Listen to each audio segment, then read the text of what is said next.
आणि सगळ्यात महत्त्वाची गोष्ट मित्रांनो, जर आपण असं सिग्नलवरती थांबलो, आता समजा मी सिग्नलवरती थांबलो, तर अशा वेळेला आपल्याला आपले पाय रिलॅक्स करणं खूप जास्त गरजेचं असतं. आता सिग्नलवरती थांबलो, मी काय केला, गेअर जो आहे तो न्यूट्रल केला, हँडब्रेक खेचला, क्लच सोडून दिला, त्यानंतर ब्रेक देखील सोडून दिला आणि पाय जे आहेत ते रेस्टवर ठेवले. ही गोष्ट देखील लक्षात ठेवा, पायाला रेस्ट देणं खूप जास्त गरजेचं आहे. काही लोक काय करतात, नवीन ड्रायव्हर लोक काय करतात, क्लच जो आहे तो सिग्नलवरती दाबूनच ठेवतात, जेणेकरून त्यांना काय वाटतं की जेव्हा सिग्नल चालेल त्या पटकनच क्लच सोडून एक्सिलेटर दाबून आपण पुढे निघून जाऊया, म्हणजे काही त्रास होणार नाही. परंतु मित्रांनो, एक गोष्ट लक्षात घ्या, जर तुम्ही असं क्लच दाबून ठेवलाय, गेअर एंगेज ठेवला आणि अचानकच तुमच्याकडनं तुम्ही गाडीमध्ये काहीतरी करताय, कोणाशी काहीतरी बोलताय, अचानकच जर तुमच्याकडनं क्लच तो स्लिप झाला पायाकडनं, तर अचानक आपली गाडी पुढे जाऊ शकते.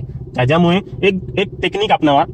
जेव्हा तुम्ही थांबाल आणि मोठा सिग्नल लागला, तुम्हाला सेकंद दिसतात की तुम्हाला माहिती आहे हा सिग्नल खूप जास्त मोठा आहे आणि नुकतंच लागलेला आहे, तर अशा वेळेला गेअर न्यूट्रल करून हँडब्रेक खेचून जे आहे निवांत बसा. आणि जेव्हा तुम्हाला सेकंद दिसतील, 10 सेकंद राहिलेले, तेव्हा तुम्ही काय करा, क्लच दाबून फर्स्ट गिअर एंगेज करा, ब्रेकवर पाय द्या आणि हँडब्रेक जो आहे तो खाली खेचून टाका. आणि त्यानंतर तुमची जी पुढची प्रोसेस आहे क्लच सोडण्याची आणि एक्सिलेटर दाबण्याची, ती तुम्ही पुढची प्रोसेस जी आहे ती करू